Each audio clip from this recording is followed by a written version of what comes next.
Hello everyone, welcome to my channel Mishri's world. कैसे हैं आप सभी लोग? आशा करती हूँ सभी लोग अच्छे होंगे। आज मैं आपको लखनऊ की एक बहुत ही अनोखी जगह लेके चल रही हूँ। जी हाँ, लखनऊ में एक ऐसा मंदिर है, शिव जी का मंदिर है, जहाँ जहाँ पर पूजा कुछ अनोखे ढंग से होती है। अच्छा मुझे बताइए, आपने एक बात सुनी होगी, जब भी शिव जी का ध्यान आपके दिमाग में आता है तब हमें सोमवार याद आता है। अच्छा आज सोमवार है और शिव जी का दिन है। इवन महिलाएं जो हैं, कुछ लड़कियां या महिलाएं जो हैं, लेडीज़ व्रत रखती हैं 16 सोमवार का, ताकि उनका जो घर संसार है वो अच्छा रहे, उन्हें अच्छा घर वर मिले। इस वजह से 16 सोमवार भी फेमस है। पर ये एक ऐसा मंदिर है जो कि शिव जी का मंदिर है, पर यहाँ पर सोमवार को ना हो महत्व दे करके यहाँ पर बुधवार का महत्व है। लोग बुधवार को पूजा करने आते हैं। सावन में और शिवरात्रि में यहाँ पर बहुत बहुत भीड़ होती है। बहुत लंबी लंबी लाइनें लगती हैं, घंटों भक्त खड़े रहते हैं दर्शन के लिए। ये व्यवस्था, इस वीडियो में आप इस व्यवस्था को देख सकते हैं। व्यवस्था को देख करके ही समझा जा सकता है कि कितनी यहाँ पर भीड़ होती है। अभी मैं यहाँ पे दोपहर के समय आई हूँ, ऑफ सीज़न में, तो यहाँ पर उतनी भीड़ नहीं है, पर सोमवार और बुधवार को खासकर यहाँ पे बहुत भीड़ होती है।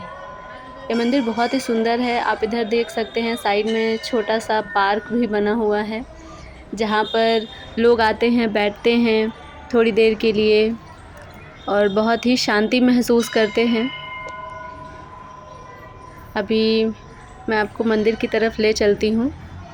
अगर आप यहाँ बुद्धेश्वर मंदिर आना चाहते हैं तो यह लखनऊ के दक्षिणी भाग में स्थित है और आलमबाग के पास बुद्धेश्वर क्रॉसिंग पर स्थित है। ये लखनऊ रेलवे स्टेशन और चारबाग बस अड्डे से करीब यह 6 से 7 किलोमीटर दूर है। यहाँ पर आप ऑटो रिक्शा या फिर अपने वाहन से या फिर स्कूटी, जो भी आपके पास कन्वेंस अवेलेबल है, आप उससे आ सकते हैं। अगर हम मंदिर की बनावट की बात करें तो यह पारंपरिक हिंदू मंदिर शैली में बना हुआ है। ऊंचा शिखर है, मुख्य गर्भगृह है और चारों ओर खुला प्रांगण। बहुत ही सुंदर मंदिर बना है ये। और जब आप मंदिर की तरफ जाएंगे तो मंदिर के मुख्य द्वार पर ही बहुत ही भव्य, बहुत ही सुंदर सी नंदी महाराज की प्रतिमा है वहाँ पर, जो कि शिव जी के वाहन कहे जाते हैं। अभी आगे जा कर के मैं आपको दिखाऊंगी नंदी महाराज की फोटो। और गर्भगृह के अंदर जो है एक बहुत ही प्राचीन शिवलिंग है वहाँ पर, जिसके बारे में कहा जाता है कि यह स्वयंभू है। उसके अलावा यहाँ पर हनुमान मंदिर आप देख सकते हैं, हनुमान मंदिर है साइड में, और माँ पार्वती, माँ गणेश और नवग्रहों की मूर्तियाँ भी हैं। मंदिर के इतिहास की बात करें तो यहाँ का इतिहास काफ़ी पुराना है। यह मंदिर भगवान शिव को समर्पित है और ऐतिहासिक मान्यताओं के अनुसार ऐसा कहा जाता है कि यह मंदिर उस समय का है जब यहाँ पर बुद्ध का प्रभाव था। इस वजह से इस मंदिर को बुद्धेश्वर भी कहा जाता है। यह मंदिर सतयुग का माना जाता है। कहा जाता है कि करीब 2000 साल पहले लगभग ये पुराना मंदिर है। हालांकि इसका पुनर्निर्माण कई बार हुआ है, कई बार चीज़ें बेहतर करी गई हैं। और ये देखिए हमारे नंदी महाराज, कितने ही सुंदर, कितना ही भव्य रूप है नंदी महाराज का।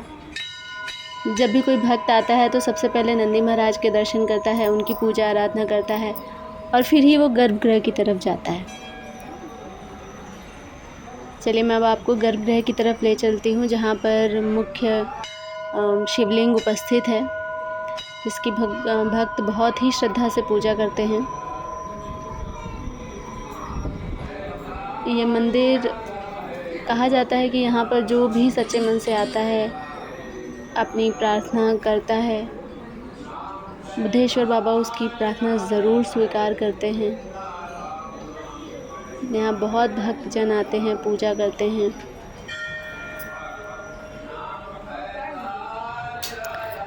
रोज़ाना यहाँ सुबह शाम आरती भी होती है। विशेष रूप से सोमवार और बुधवार को बहुत भारी भीड़ होती है यहाँ पर। और जो सुबह और शाम की आरती होती है ना, वो बहुत ही आनंदमयी होती है। उसमें अगर आप कभी भी बुद्धेश्वर आ रहे हैं तो यहाँ की आरती का आनंद ज़रूर लीजिएगा। ऐसे समय पर आइएगा, आरती करीब सुबह 8 बजे के आसपास होती है और शाम का भी यही समय रहता है, 7 से 8 के बीच में होती है। तो आप उस समय यहाँ पर आकर के आरती का हिस्सा ज़रूर बनिएगा। आप देखिए कितने भक्त यहाँ पर आकर के बैठते हैं, शांति से भगवान का ध्यान करते हैं।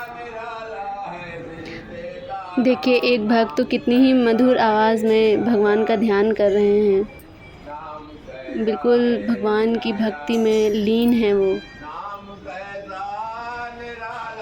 बुद्धेश्वर मंदिर केवल एक धार्मिक स्थल नहीं है, बल्कि यहाँ का माहौल जो है वो भक्ति और शांति से भरा हुआ है। जैसा कि मैंने आपको बताया था कि यहाँ पे हर साल शिवरात्रि और अन्य हिंदू त्यौहार बहुत ही धूमधाम से मनाए जाते हैं। हम मेले इत्यादि लगते हैं, बहुत सारी दुकानें लगती हैं, हर एक छोटी से छोटी बड़ी से बड़ी चीज़ यहाँ पे आपको अच्छी कीमत में मिल जाती है। मंदिर में दर्शन के लिए आए लोग यहाँ की पवित्रता और भक्ति में डूबे रहते हैं। यहाँ पर एक बहुत ही सुंदर सी शिवलिंग भी, शिव जी की मूर्ति भी है, आप देख सकते हैं यहाँ पे। अभी मैं आपको ले चलूँगी उसके पास से दर्शन कराने। यहाँ पर की यज्ञशाला है जहाँ पर यज्ञ होते हैं, और जब यज्ञ होता है ना तो माहौल बहुत ही आनंददायी होता है उस वक्त का। इस मंदिर के बारे में एक कहावत भी है, पता नहीं ये कितनी सही है कितनी गलत है। कहते हैं कि एक बार यहाँ पे व्यापारी ने इस मंदिर को अनदेखा कर दिया और आगे बढ़ने की कोशिश की, तो रास्ते में उसका सामान खो गया और उसे वापस लौटना पड़ा। तब जाके उसे याद आया कि उसने शिव जी के दर्शन नहीं किए, उसके बिना ही वो आगे बढ़ गया था, और जिस वजह से उसके साथ ऐसा हुआ। जैसे ही उसने दर्शन किए, उसका खोया हुआ सामान उसको वापस मिल गया। तब से मान्यता है कि अगर आप यहाँ पर आए हैं, अगर इस रास्ते से चौराहे से गुज़र रहे हैं, तो एक बारी बुद्धेश्वर बाबा के दर्शन करना ज़रूरी है। अगर आप उस बिना दर्शन किए हुए गुज़रते हैं तो उसे अशुभ माना जाता है। मंदिर में शिव जी के अलावा और भी अन्य मूर्तियाँ हैं। ये जहाँ पर मैं आपको लेकर के आई हूँ, ये माता जी की मूर्ति है, और अभी मैं आपको साईं बाबा के दर्शन कराने ले चल रही हूँ। ये साईं बाबा हैं।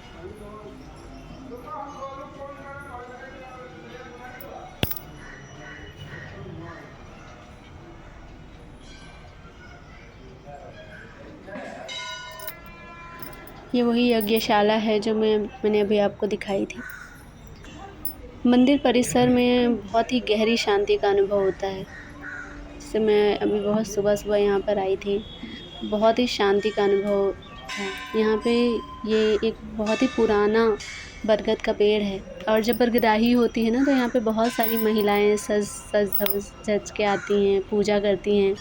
और उस दिन तो यहाँ मंदिर परिसर का जो है दृश्य बहुत ही अनोखा होता है, बहुत ही सुंदर लगता है। और ये संतोषी माता का मंदिर है जो मैं ले चल रही हूँ आपको। ये वही बरगद का पेड़ है, ये का दर्शन है। ये यहाँ पर हवन होता है, लोग आते हैं हवन करते हैं। ये पंडित जी हैं, देखिए कलावा बांध रहे हैं, प्रसाद देते हैं, कलावा बांधते हैं। जब आप संतोषी माता मंदिर की तरफ जाएंगे तो ये आपको वहाँ पर बीचों बीच में एक शिवलिंग दिखेगी। इसका मैंने शॉर्ट भी डाला था वीडियो में, अगर आपने देखा होगा तो। बहुत सुंदर ही शॉर्ट वो बना था, शॉर्ट वीडियो। बहुत से भक्त कहते हैं कि दर्शन के बाद ना उनकी ज़िंदगी में चमत्कारिक बदलाव हुए हैं। चलिए इस बार मैंने भी कुछ मन्नत मांगी है, देखते हैं मेरी ज़िंदगी में चमत्कारिक बदलाव होते हैं कि नहीं होते हैं। बस मेरी आस्था तो है बुद्धेश्वर बाबा में। ये माता हैं, माता जी संतोषी माता।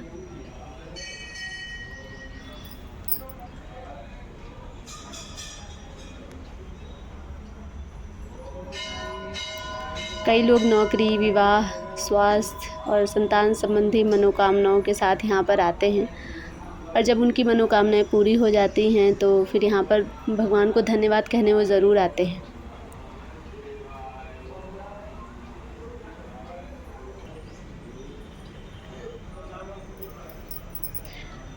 मंदिर प्रांगण बहुत ही भव्य यहाँ पर महसूस होता है। अब मैं आपको ले चल रही हूँ मंदिर की दूसरी ओर। ये यहाँ पर जब हम चलेंगे तो सबसे पहले आपको राम, सीता जी और लक्ष्मण जी की मूर्ति दिखेगी, और अंदर जाते ही ये देखिए पंडित जी यहाँ पर बैठे हुए हैं।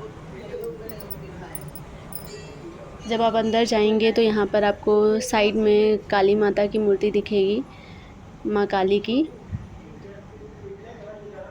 आप उनके भी दर्शन करिए।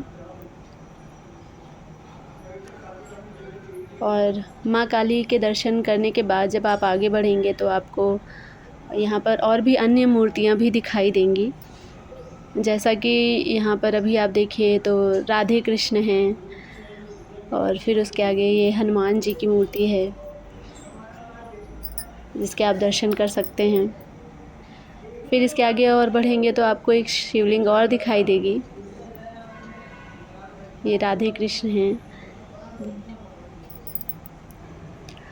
और एक बात बताना मैं भूल गई, जो श्रावण मास होता है ना, उसमें जब कांवड़ लेकर यात्री जब निकलते हैं तो वो यात्री यहाँ पर जल चढ़ाने भी आते हैं। और जब महाशिवरात्रि होती है ना, तो ये मंदिर तो समझ लीजिए दुल्हन की तरह पूरा सज जाता है। रात्रि में जागरण होते हैं, यहाँ पे भजन होते हैं, और शिव बारात यहाँ की तो खासियत है। शिवरात्रि में ज़रूर यहाँ पर दर्शन करने आइए। स्थानीय लोग यहाँ के तो महीनों पहले ही इसकी तैयारी में जुट जाते हैं। ये शनि देव जी का मंदिर है यहाँ पर। शनिवार को कई सारे लोग यहाँ पर जो है पूजा करने आते हैं, तेल चढ़ाने आते हैं। ये एक और वृक्ष है,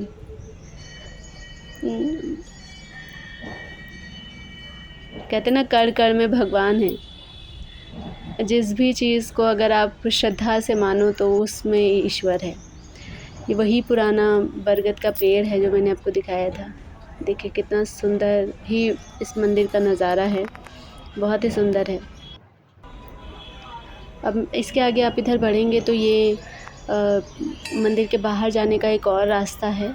इधर से आप बाहर की तरफ जा सकते हैं, और यहाँ पर छोटी छोटी सी शॉप भी हैं, दुकानें भी लगती हैं, जिसमें शॉपकीपर्स जो हैं फूल हैं और बाकी पूजा का सामान लेके बैठते हैं। जब आके आप इधर और मुड़ेंगे तो यहाँ पर एक छोटी सी गणेश भगवान की मूर्ति है मंदिर के बीचों बीच में। आप उनके दर्शन करिए। और उसके आगे ये तो अभी मंदिर में नया नया अभी बना है। यहाँ पर इससे पहले ये देखिए नीम का पेड़, इसमें फूल आ गए, बहुत सुंदर लग रहा था ये देखने में। ये मंदिर नया बना है परशुराम जी का।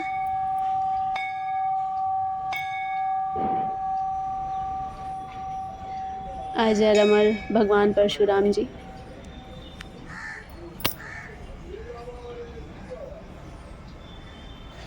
यहाँ जो चारों तरफ हरियाली है ना, वो इस मंदिर में चार चांद लगाती है, समझ लीजिए। और मुझे तो नेचर से वैसे भी बहुत लगाव है। जहाँ कहीं भी मुझे नेचर, हरे भरे पेड़ पौधे दिखते हैं ना, तो वहाँ मन करता है बस थोड़ी देर के लिए बैठ जाओ। बहुत ही शांति और सुकून मिलता है। ये शिव जी की मूर्ति की झलक है। ये जैसा आपने चंद्रिका देवी मंदिर में देखा होगा ना, वैसा ही कुछ यहाँ का दृश्य है। आप ये कहिए कि मंदिर का ये बहुत ही सुंदर सा भाग है। और ये आप यहाँ पर अधिकतर जो है मुंडन समारोह या तो कभी कभी जो शादियाँ होती हैं ना, उनकी दिखाई वगैरह ये यहाँ पर होती है। ये शिव जी का त्रिशूल है, डमरू लगा हुआ, बहुत सुंदर है।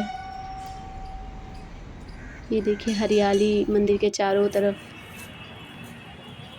ये त्रिशूल वाटिका अभी बन रहा है, अभी ये पूरा डेवलप नहीं हुआ है, पर ये देखिए कितना सुंदर बना हुआ है त्रिशूल। यहाँ पर छोटा सा पार्क जो मैंने आपको मंदिर की शुरुआत में बताया था कि है, उसकी छोटी सी झलक देखिए। ये देखिए आई लव यू बुद्धेश्वर लिखा हुआ है। लोग यहाँ पर आते हैं, फ़ोटो खिंचवाते हैं। और ये मंदिर का छोटा सा पार्क आपका ये मंदिर में बैठने की जगह है। लोग आते हैं यहाँ पर बैठते हैं। और अब मैं आपको उसी शिवलिंग के पास ले चल रही हूँ जो मैं अभी आपको दूर से दिखा रही थी कि आपको कई बार शिवलिंग नहीं शिव जी की मूर्ति के पास ले चल रही हूँ। ये देखिए वो शिव जी। यहाँ पर ये कुंड आप देख रहे हैं ना, ये पानी जहाँ पे भरा हुआ है इसे सीता कुंड कहा जाता है। सीता कुंड की कथा रामायण से जुड़ी है। माना जाता है कि जब भगवान राम और सीता जी अयोध्या लौट रहे थे तो भगवान राम ने सीता जी को अपनी पवित्रता का प्रमाण देने के लिए इसमें स्नान करने के लिए कहा था। तभी से इसका नाम सीता कुंड पड़ गया है और इसकी महत्वता तब से बढ़ गई है। ये देखिए शिवलिंग कितनी ही सुंदर लग रही है। तो दोस्तों इसी सीता कुंड के साथ अभी ये हमारा छोटा सा सफ़र था बुद्धेश्वर मंदिर का। आशा करती हूँ आपको ये वीडियो बहुत ही अच्छा लगा होगा।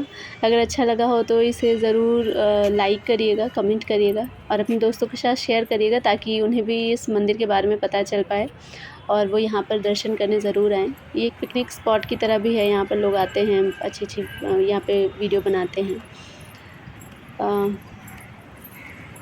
So thank you so much everybody. मेरे चैनल को सब्सक्राइब करिएगा, लाइक करिएगा, शेयर करिएगा। Thank you.